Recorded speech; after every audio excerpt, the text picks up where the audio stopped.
Vós, diz Cristo, Senhor nosso, falando com os pregadores, sois o sal da terra. E chama-lhe sal da terra, porque quer que façam na terra o que faz o sal. O efeito do sal é impedir a corrupção. Mas quando a terra se vê tão corrupta como está a nossa, havendo tantos nela que têm ofício de sal, Qual será ou qual pode ser? a causa desta corrupção? Ou é porque o sal não salga? Ou porque a terra se não deixa salgar? Ou é porque o sal não salga? E os pregadores não pregam a verdadeira doutrina? Ou porque a terra se não deixa salgar? E os ouvintes, sendo verdadeira a doutrina que lhes dão, a não querem receber? Ou é porque o sal não salga? E os pregadores dizem uma coisa e fazem outra? Ou porque a terra se não deixa salgar? E os ouvintes querem antes imitar o que eles fazem que fazer o que dizem? Ou é porque o sal não salga? E os pregadores se pregam a si e não a Cristo? Ou porque a terra se não deixa salgar? E os ouvintes, em vez de servir a Cristo, servem seus apetites?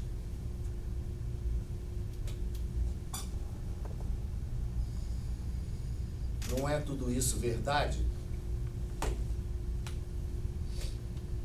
Ainda mal.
Suposto, pois, que ou o sal não salgue, ou a terra se não deixe salgar.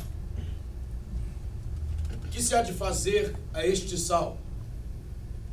Que se há de fazer a esta terra? O que se há de fazer ao sal que não salga, Cristo o disse logo. Se o sal perder a substância e a virtude, e o pregador faltar à doutrina e ao exemplo, o que se lhe há de fazer é lançá-lo fora como inútil, para que seja pisado de todos. Quem se atrever a dizer tal coisa, se o mesmo Cristo a não pronunciara? Assim como não há quem seja mais digno de reverência, de ser posto sobre a cabeça que o pregador que ensina e faz o que deve, assim é merecedor de todo desprezo, e de ser metido debaixo dos pés o que com a palavra ou com a vida prega o contrário. Isto é o que se deve fazer ao sal que não salga. E a terra que se não deixa salgar, que se lhe há de fazer? Este ponto não resolveu Cristo, Senhor nosso, no Evangelho, mas temos sobre ele a resolução do nosso grande português que hoje celebramos, e a mais galharda e gloriosa resolução que nenhum santo tomou. Pregava Santo Antônio em Itália, na cidade de Arimino, contra os hereges, que lá eram muitos. E como erros de entendimento são dificultosos de arrancar, não só não fazia fruto santo, mas chegou o povo a se levantar contra ele. E faltou pouco para que lhe não tirassem a vida. Que faria nesse caso o ânimo generoso do grande Antônio? Sacudiria o pó dos sapatos, como Cristo aconselhou em outro lugar? Mas Antônio, com os pés descalços, não podia fazer essa protestação. E os pés a que se não pegou nada de terra não tinham que sacudir. Que faria logo? Retirar-se-ia? Calar-se-ia? Dissimularia? Daria tempo ao tempo? Isso ensinaria, porventura, a prudência ou a covardia humana. Mas o zelo da glória divina que ardia naquele peito não se rendeu a semelhantes partidos. Pois, que fez? Mudou somente o púlpito e o auditório, mas não desistiu da doutrina. Deixa as praças, vai-se às praias. Deixa a terra, vai-se ao mar. E começa a falar a altas vozes. Já que me não querem ouvir os homens, ouçam-me os peixes. Ah, maravilhas do Altíssimo. Ah, poderes do que criou o mar e a terra. Começa a ferver as ondas. Começa a concorrer os peixes. Os grandes, os maiores, os pequenos. E postos todos por sua ordem, com a cabeça de fora d'água, Antônio pregava. E eles ouviam.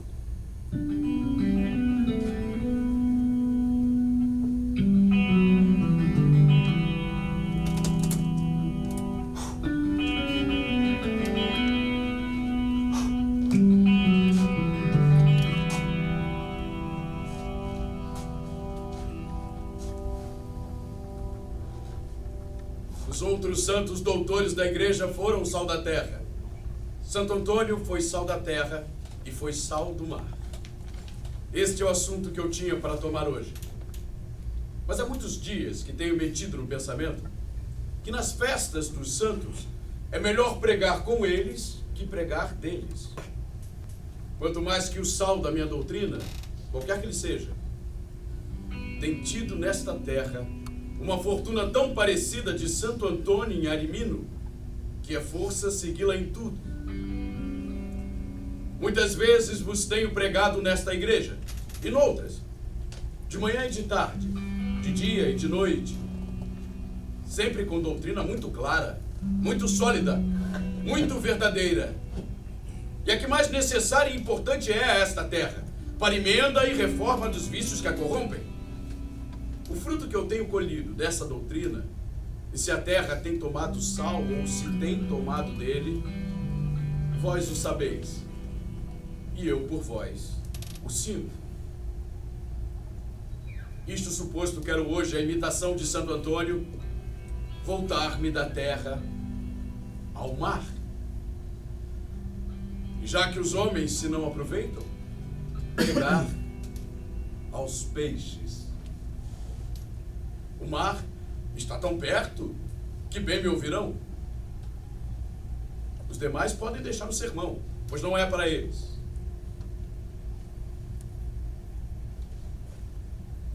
Maria quer dizer Domina Mares, Senhora do Mar. E posto que o assunto seja tão desusado, espero que me não falte a acostumada graça. Ave Maria.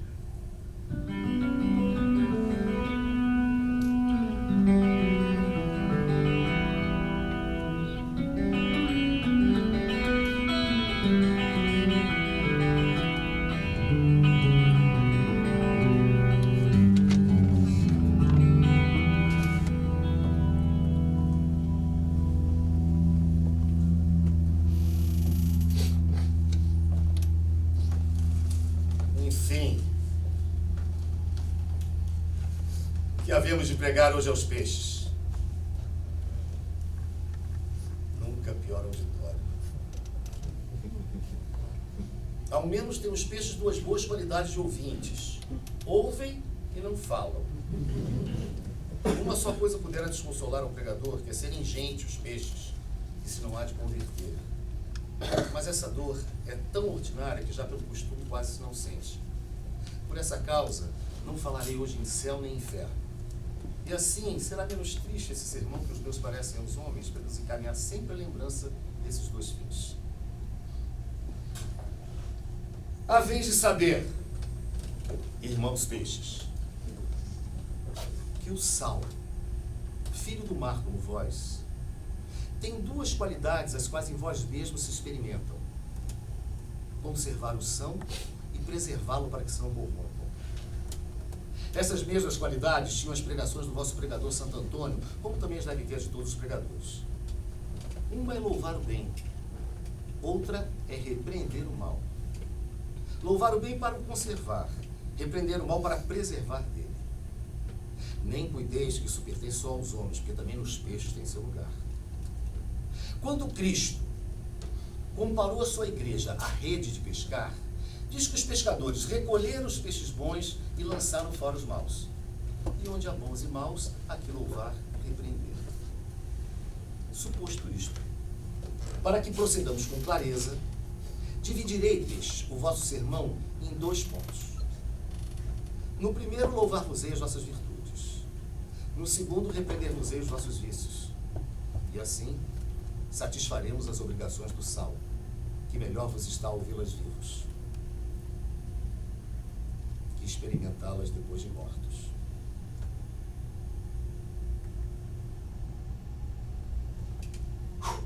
Começando pelos vossos louvores, irmãos peixes.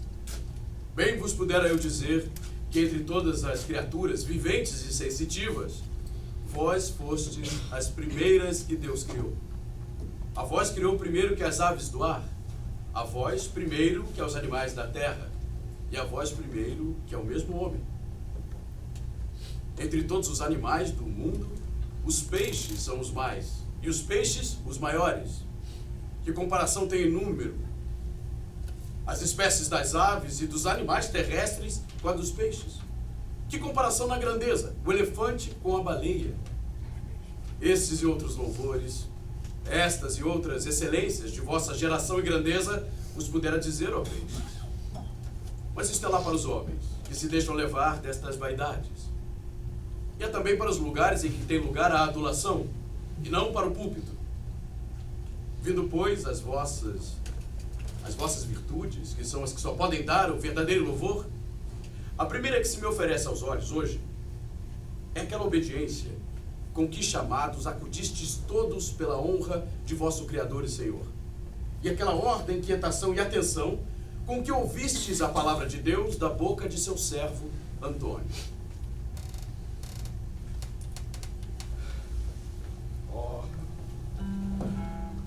Grande louvor, verdadeiramente, aos peixes, e grande afronta e confusão aos homens. Os homens perseguindo Antônio, querendo o lançar da terra e ainda do mundo, se pudessem, porque eles repreendiam seus vícios, porque eles não queriam falar à vontade e condescender com seus erros, e no mesmo tempo os peixes, em inumerável concurso, acudindo à sua voz, atentos, suspensos às suas palavras, escutando com silêncio, com sinais de admiração e assenso, como se tiveram entendimento aquilo que não entendiam.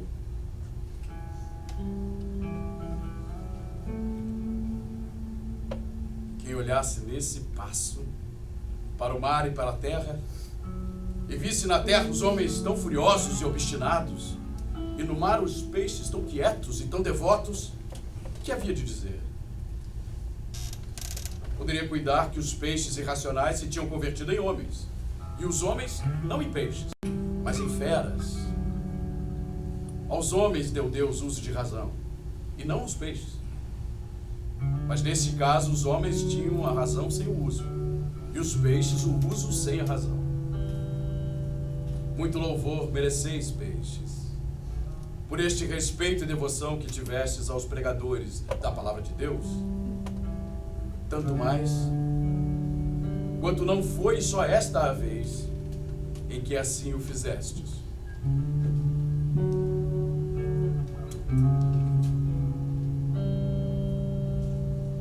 E a Jonas, pregador do mesmo Deus, embarcado em um navio, quando se levantou aquela grande tempestade. E como o trataram os homens?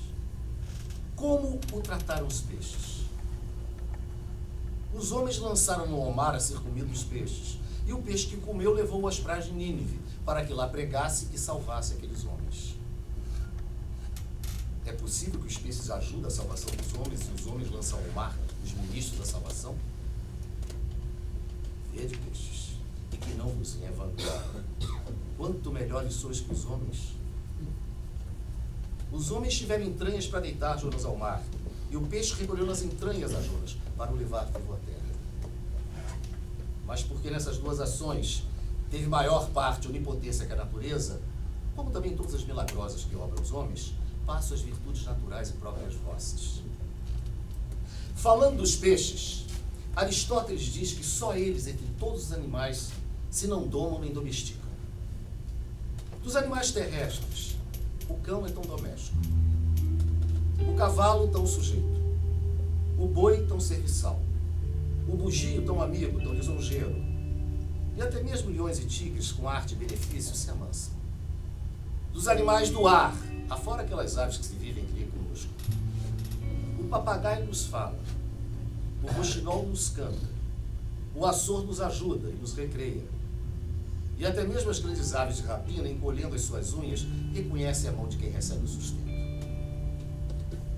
Os peixes, pelo contrário, lá se vivem nos seus mares e rios, lá se mergulham nos seus pegos, lá se escondem nas suas grutas. E não há nenhum tão grande que se fie do homem, nem tão pequeno que não fuja dele. Os autores comumente condenam os peixes por esta condição e a deitam a pouca docilidade ou demasiada bruteza. Mas eu sou de muito diferente opinião. Não condeno. Antes louvo muitos peixes em seu retiro. E me parece que se não for a natureza, era grande prudência. Peixes. Quanto mais longe dos homens, tanto melhor. Trato e familiaridade com eles, Deus vos livre.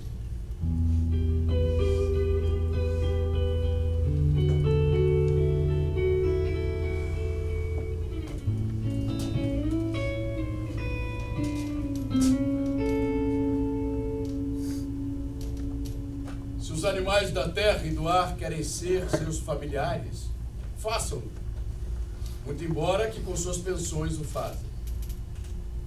Cante-lhes aos homens o rouxinol, mas na sua gaiola. Diga-lhes ditos o papagaio, mas na sua cadeia. Vá com eles à caça o açor, mas nas suas pioses.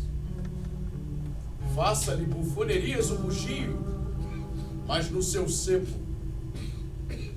Contente-se o cão de lhes roer um osso, mas levado onde não quer pela trela. Glorie-se o boi de lhe chamarem formoso ou fidalgo, mas com o jugo sobre a cerviz, puxando pelo arado e pelo carro. Preze-se o cavalo de mastigar freios dourados, mas debaixo da vara e da espora.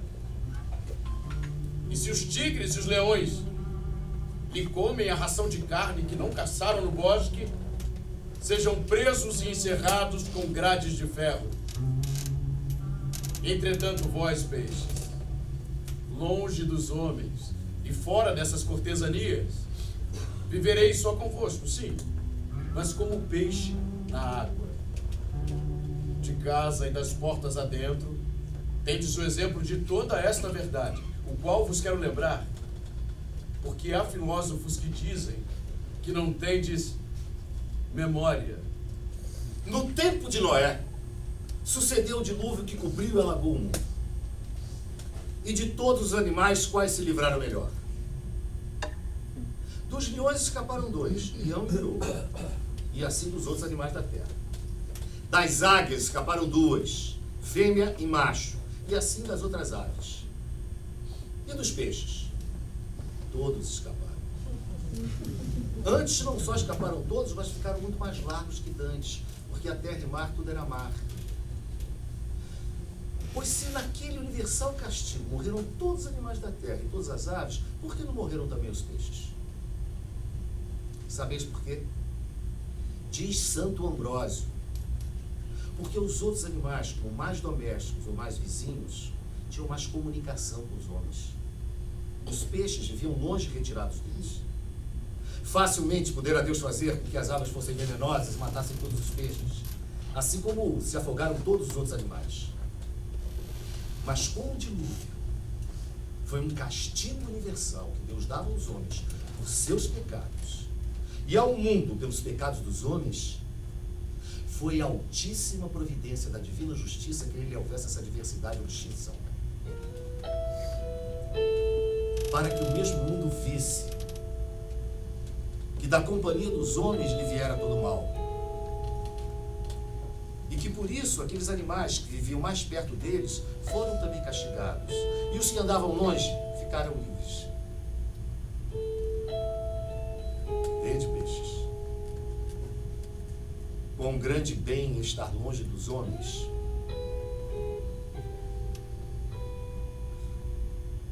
Perguntado um filósofo qual era a melhor terra do mundo, respondeu que a mais deserta, porque tinha os homens mais longe.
Este é, peixes, em comum o natural que em todos vós louvo, e a felicidade de que vos dou para bem, não sem inveja.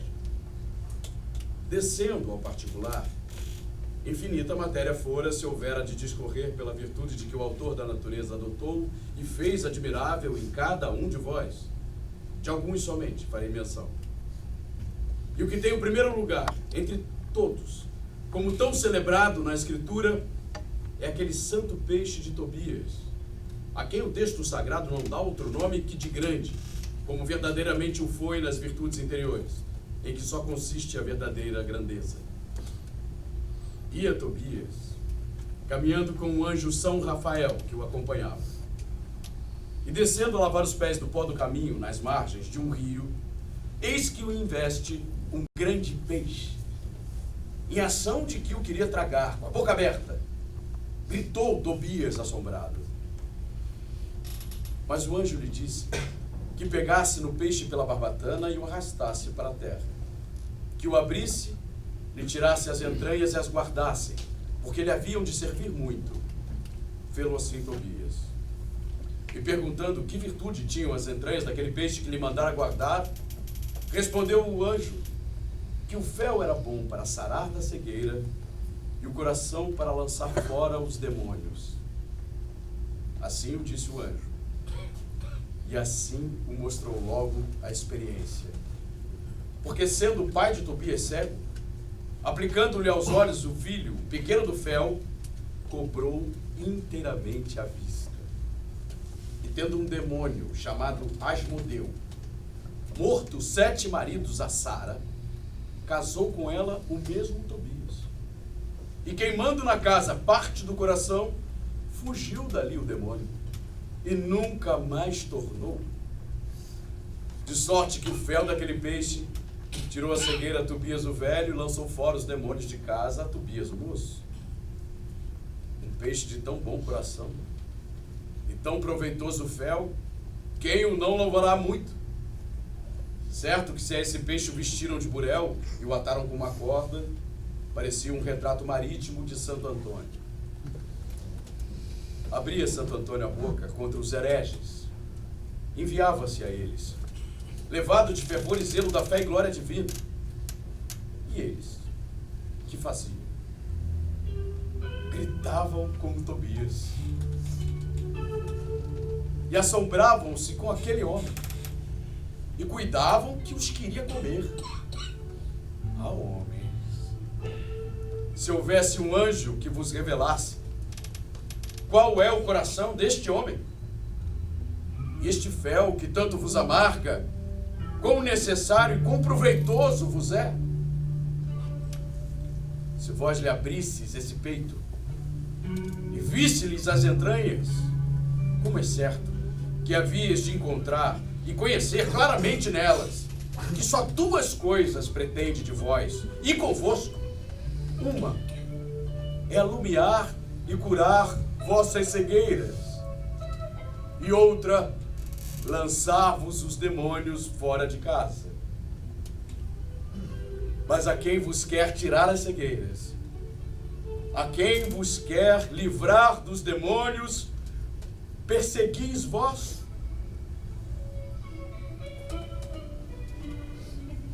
Só uma coisa havia de diferença entre Santo Antônio e aquele peixe: que o peixe abria a boca contra quem se lava. Santo Antônio abria a sua contra os que se não queriam lavar. Ah, moradores do Maranhão, quanto eu vos puder agora dizer neste caso,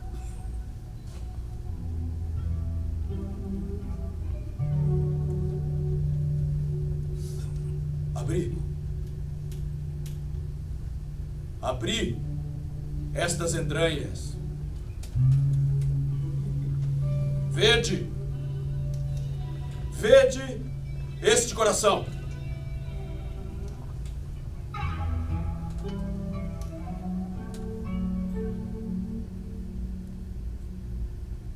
Mas, sim, que me não lembrava. Eu não vos prego a vós, prego aos peixes.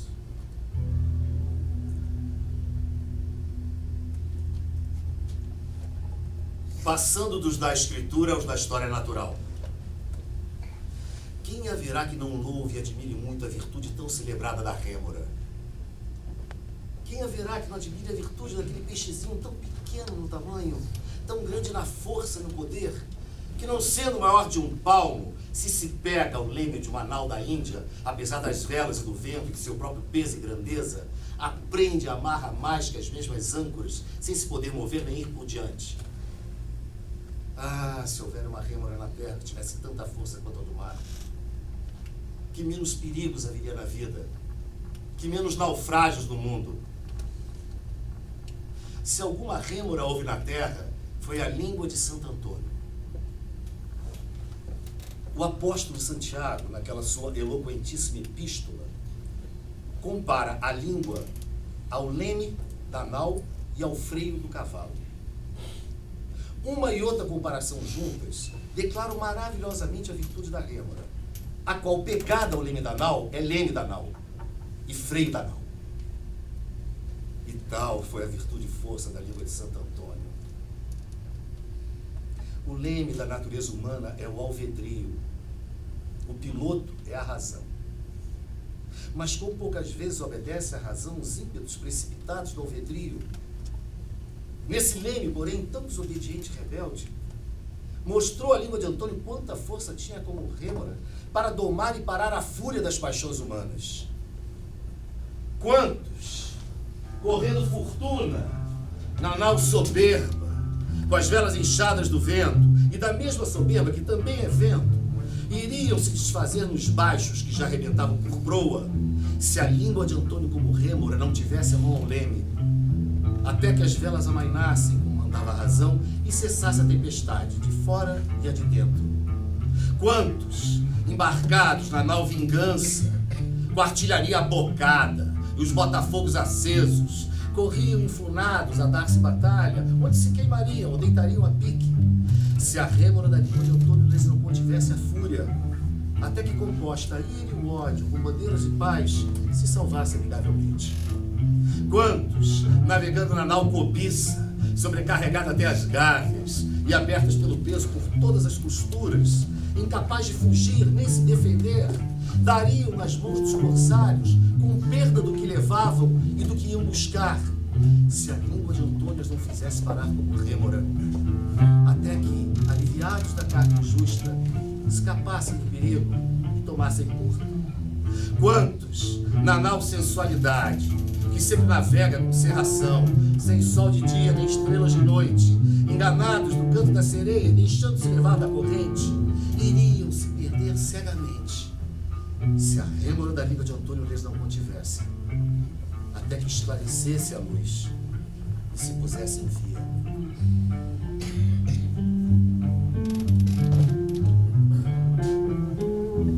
Essa é a língua, peixes, do vosso grande pregador, que também foi rêmora vossa enquanto ouviste, mas porque hoje está muda, posto que se conserva inteira, se veem e choram na terra tantos naufrágios.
esse discurso de louvores e virtudes dos peixes com um que não sei se foi ouvinte de Santo Antônio e aprendeu dele a pregar. A verdade é que me pregou a mim, e se eu for a outro também me converteram. Navegando daqui para o Pará, vi correr pela tona da água, de quando em quando a saltos, um cardume de peixinhos que não conhecia. E como me dissessem que os portugueses lhe chamavam quatro olhos, quis averiguar ocularmente a razão deste nome. E achei que verdadeiramente tem quatro olhos, em tudo cabais e perfeitos. Dá graças a Deus, lhe disse, e louvo a liberalidade de sua divina providência para contigo, pois as águias, que são os linces do ar, deu somente 2 olhos, e aos linces, que são as águias da terra, também 2, e a ti, peixezinho, 4.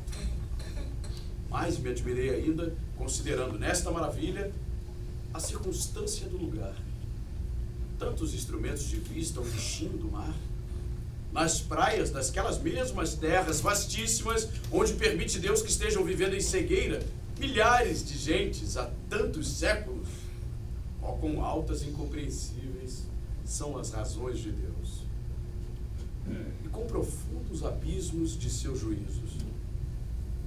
Filosofando, pois, sobre a causa natural desta providência, notei que aqueles 4 olhos estão um pouco lançados fora do lugar ordinário, em tal forma que os da parte superior olham diretamente para cima, e os da parte inferior diretamente para baixo.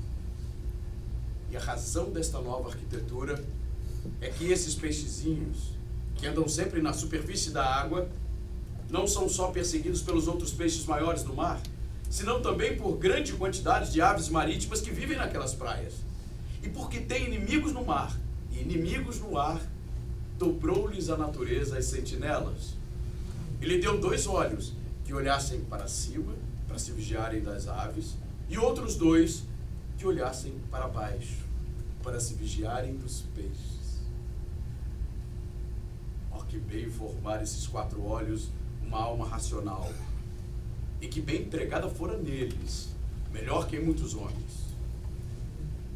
Esta é a pregação que me fez aquele peixezinho, ensinando-me que se tenho fé e uso de razão, só devo olhar diretamente para cima ou só diretamente para baixo. Para cima, considerando que há céu.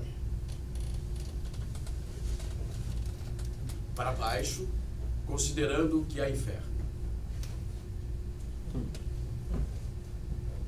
Não me negou para isso um passo da Escritura, mas então me ensinou o que quis dizer Davi em um que eu não entendi.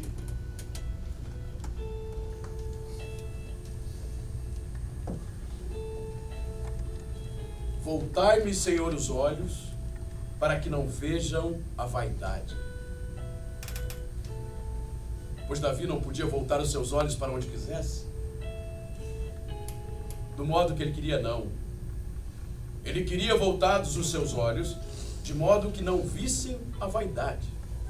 E isto não podia fazer neste mundo, para qualquer parte que voltasse os olhos, porque neste mundo tudo é vaidade. Logo, para que não vissem os olhos de Davi a vaidade, havia-lhes de voltar Deus, de modo que só vissem e olhassem o outro mundo, em ambos seus hemisférios, ou para o de cima, olhando só diretamente para o céu, ou para o de baixo, olhando só diretamente para o inferno.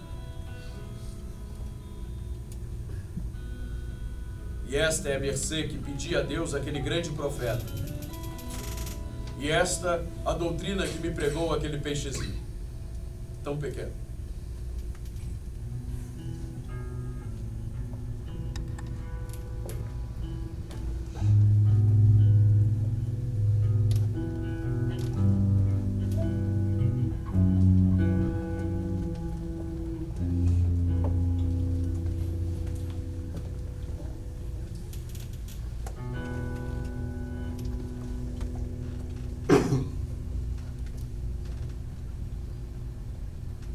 Antes, porém, que vos vades, assim como ouviste os vossos louvores, ouvi também as vossas repreensões. Servir-vos-ão de confusão, já que não seja de emenda. A primeira coisa que me desedifica, peixe, de vós, é que vos comeis uns aos outros. Grande escândalo é este, mas a circunstância o faz ainda maior. Não só vos comeis uns aos outros, senão que os grandes comem os pequenos. Se fora pelo contrário, era menos mal. Se os pequenos comeram os grandes, bastará um grande para muitos pequenos. Mas como os grandes comem os pequenos, não bastam 100 pequenos, nem 1000 para um só grande. Olhai como estranha isso Santo Agostinho. Os homens, com as suas más e perversas cobiças, vêm a ser como os peixes, que se comem uns aos outros. Tão alheia a coisa é, não só da razão, mas da mesma natureza. E sendo todos criados sobre o mesmo elemento, Todos cidadãos da mesma pátria, todos finalmente irmãos, vivais de vos comer. Santo Agostinho, que pregava aos homens, para encarecer a fealdade desse escândalo, mostrou-lhe nos peixes. E eu, que prego aos peixes, para que vejais quão feio e abominável é, quero que o vejais nos homens. Olhais, peixes, lá do mar para a terra. Não é isso que vos digo. Vós virais os olhos para os matos e para o sertão. Para cá. Para a cidade é que haveis de olhar. Cuidais que só os tapuias se comem uns aos outros. Muito maior açougue é o de cá. Muito mais se comem os brancos. Vedes vós todo aquele bulir, vedes todo aquele andar, vedes todo aquele concorrer às praças e cruzar as ruas, vedes todo aquele subir e descer calçadas, vedes aquele entrar e sair sem inquietação nem sossego. Pois tudo aquilo é andarem buscando os homens como hão de comer, e como se hão de comer. Morreu algum deles, vereis logo tantos sobre o miserável a despedaçá-lo e comê-lo. Comem-no os herdeiros, comem-no os testamenteiros, comem-no os legatários, comem-no os acreedores, comem-no os oficiais dos órfãos e dos defuntos e ausentes, come-o o médico que o curou ou ajudou a morrer, come-o o sangrador que lhe tirou o sangue, come-o a mesma mulher que de má vontade lhe dá para mortalha o lençol mais velho da casa, come-o o que lhe abre a cova, o que lhe tange os sinos, e os que cantando o levam a enterrar. Enfim, ainda o pobre defunto o não comeu a terra, e já o tem comido toda a terra. Já se os homens se comeram somente depois de mortos, parece que era menos horror, ou menos matéria de sentimento. Mas para que conheçais a que chega a vossa crueldade, considerai, peixes, que também os homens se comem vivos assim como vós. Vivo estava Jó quando dizia: por que me perseguis tão desumanamente? Vós que me estáis comendo vivo e fartando-vos da minha carne. Quereis ver um Jó desses? Vede um homem desses que andam perseguidos de pleitos ou acusados de crime, e olhai quantos o estão comendo. Come-o o meirinho, come-o o carcereiro, come-o o escriturário, come-o o solicitador, come-o o advogado, come-o o inquiridor, come-o a testemunha, come-o o julgador, e ainda não está sentenciado e já está comido. São piores os homens que os corvos. O triste que foi a forca, não comem os corvos, senão depois de executado e morto. E o que anda em juízo, ainda não foi executado, nem sentenciado, e já está comido. E para que vejais, como esses comidos na terra são os pequenos, e pelo mesmo modo com que vós nos comis no mar, ouvi a Deus queixando-se desse pecado.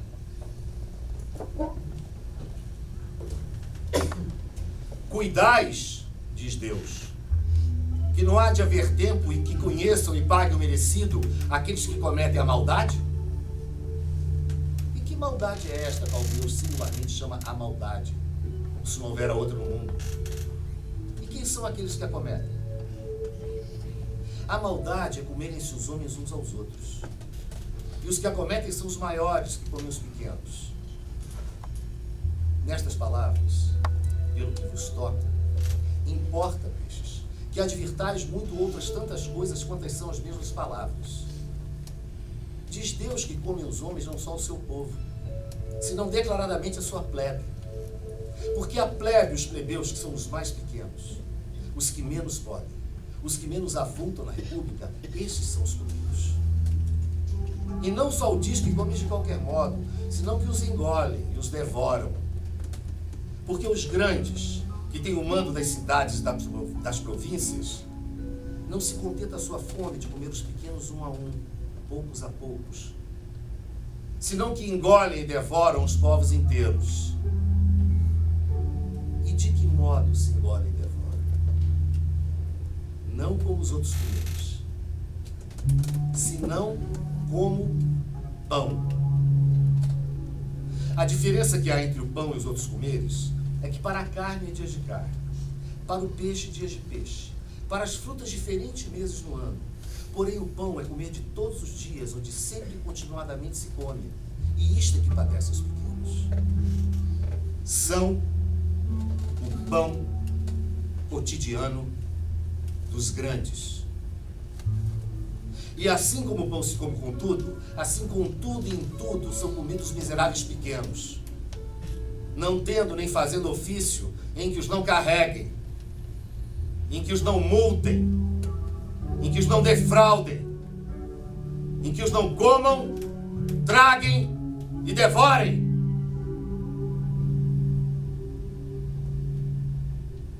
Parece-vos bem isto, peixes?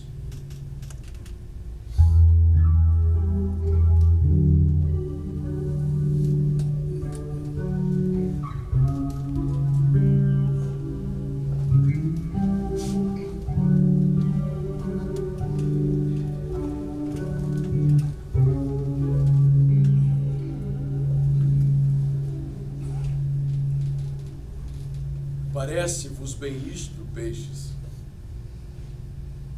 Representa-se-me que com o movimento das cabeças estáis todos dizendo que não.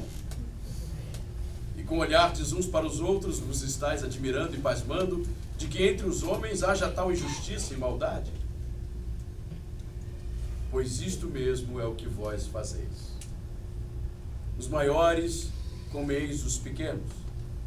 E os muito grandes não só o fazem, um por um, senão os cardumes inteiros. E isto continuadamente, sem diferença de tempos, não só de dia, senão também de noite, as claras e as escuras, como também fazem os homens.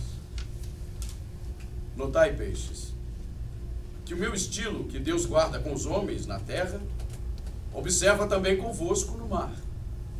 Necessário é logo que olheis por vós, e não façais pouco caso da doutrina que vos deu o grande doutor da igreja, Santo Ambrósio, quando falando convosco, disse: guarde-se o peixe que persegue o mais fraco para o comer, não se ache na boca do mais forte que o engula ele. Nós o vemos aqui cada dia. Vai o xarel correndo atrás do bagre, como o cão após a lebre, e não vê o cego que lhe vem nas costas o tubarão, com 4 ordens de dentes que o há de engolir de um bocado. Mas não bastam, peixes, estes exemplos, para que acabe de se persuadir a vossa gula, que a mesma crueldade que usais com os pequenos tem já aparelhado ao castigo na voracidade dos grandes. Já que assim o experimentais, com tanto dano vosso, importa que daqui por diante sejais mais repúblicos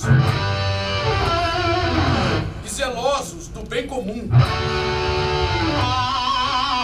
e que este prevaleça contra o apetite particular de cada um.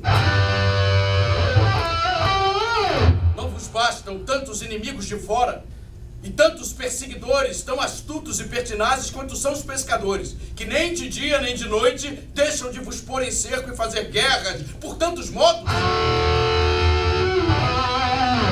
Não vedes que contra vós se emalham e entralham as redes? Contra vós se tecem as naças, contra vós se torcem as linhas, contra vós se dobram e farpam os anzóis, contra vós as fisgas e os arpões. Não vos bastam, pois, tantos inimigos e tão armados de fora, senão também vós, de vossas portas adentro, haveis de ser mais cruéis, perseguindo-vos uns aos outros, com uma guerra mais que civil e comendo-vos uns aos outros.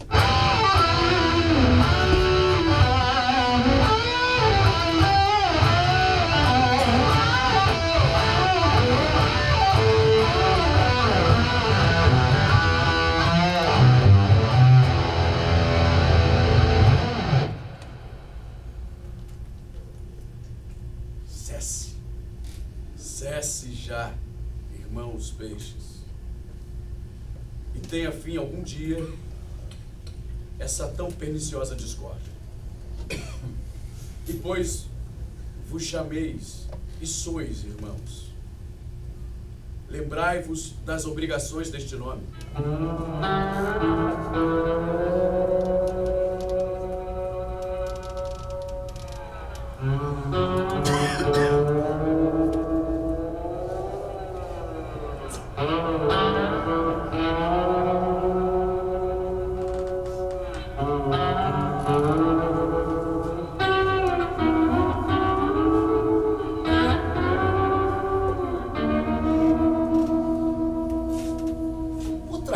Geral, que não tanto me desedifica, quanto me lastima em muitos de vós, é aquela notável ignorância e cegueira que em todas as viagens experimentam aqueles que navegam para essas partes. Toma um homem do mar um anzol, ata-lhe um pedaço de pano cortado e aberto em 2 ou 3 pontas, lança-o por um cabo delgado até tocar a água, e em o vendo o peixe, arremete cego a ele, e fica preso, e boqueando, até que assim, suspenso no ar ou lançado ao convés, acaba de morrer. Pode haver maior ignorância e mais rematada cegueira que essa? Enganados por um pedaço de pano perder a vida? Dir-me-eis que o mesmo fazem os homens, não vô-lo nego. Dá um exército, batalha contra outro exército, e metem-se os homens nas pontas dos piques, dos chuços e das espadas. Por quê? Porque alguém os embodou e lhes fez isca com 2 pedaços de pano. A vaidade, entre os vícios, é o pescador mais astuto, que mais facilmente engana os homens. E o que faz a vaidade? Põe por isca na ponta dos piques, dos chuços e das espadas 2 pedaços de pano. Ou branco, que se chama hábito de Malta, ou verde, que se chama de Avis, ou vermelho, que se chama de Cristo e de Santiago. E os homens, por chegarem a passar esse retalho de pano ao peito, não reparam em tragar e engolir o ferro. E depois disso, o que sucede? O mesmo que a vós. Aquele que engoliu o ferro, ou ali, ou noutra ocasião, ficou morto. E os mesmos retalhos de pano tornaram outra vez ao anzol para pescar outros.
com os voadores, tenho ainda uma palavra. Dizei-me, voadores, não vos fez Deus para peixes? Pois por que vos meteis a ser aves? O mar fê-lo Deus para vós, e o ar para elas. Contentai-vos com o mar e com nadar, e não queirais voar, pois sois peixes. Se acaso vos não conheceis, olheis para as vossas espinhas, olheis para as vossas escamas, e conhecereis que não sois aves, senão peixes, e ainda entre os peixes não dos melhores. Dir-me-eis, voador, que vos deu Deus maiores barbatanas que aos outros do vosso tamanho. Pois porque tivestes maiores barbatanas, por isso haveis de fazer das barbatanas asas? Mas ainda mal, porque tantas vezes vos desengana o vosso castigo. Quiseste ser melhor que os outros peixes, e por isso sois mais mofino que todos. Aos outros peixes do alto, mata-os o anzol, ou a isca. A vós, sem isca nem anzol, mata-vos a vossa presunção e o vosso capricho. Vai o navio navegando e o marinheiro dormindo, e o voador bate na vela ou na corda e cai, palpitando. Aos outros peixes, mata-os a fome e engana-os a isca. A vós, mata-vos a vaidade de voar, e a sua isca é o vento. Tanto melhor fora para ele mergulhar por baixo da quilha e viver, que voar por cima das antenas e cair morto. Grande ambição é que, sendo o mar tão imenso, lhe não basta um peixinho tão pequeno todo o mar, e queira outro elemento mais largo. Mas vede, peixes, o castigo da ambição. O voador fê-lo Deus peixe, ele quis ser ave, e permite o mesmo Deus que ele tenha os perigos de ave, mais os de peixe. Para ele, todas as velas são redes, como peixe, e todas as cordas laços, como ave. Vê, voador, como correu pela posta o teu castigo. Pouco há nadavas vivo no mar com as barbatanas, e agora jazes amortalhado num convés nas asas. A natureza deu-te o mar, tu não quiseste senão o ar, e eu já te vejo posto ao fogo. Peixes, contente-se, cada um, com o seu elemento. Se o voador não quisera passar do segundo ao terceiro, não viera parar no quarto. Bem seguro estava ele do fogo, quando nadava na água, mas porque quis ser borboleta das ondas, vieram-lhe a queimar as asas.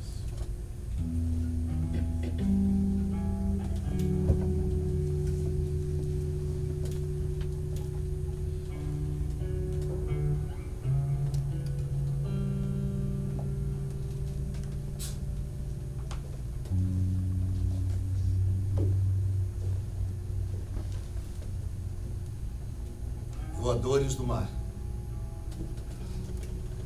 se vos parece que as vossas barbatanas vos podem servir de asas, não as estendais para subir, porque vos não sucede encontrar alguma vela ou algum costado. Encolhei-as para descer. Ide vos meter bem lá no fundo, em alguma caverna. E se aí estiverdes mais escondidos,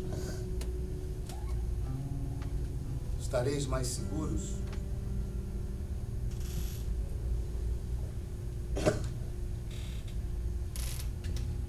Com esta última advertência, os despido, ou me despido de vós, meus peixes. E como não sois capazes de glória,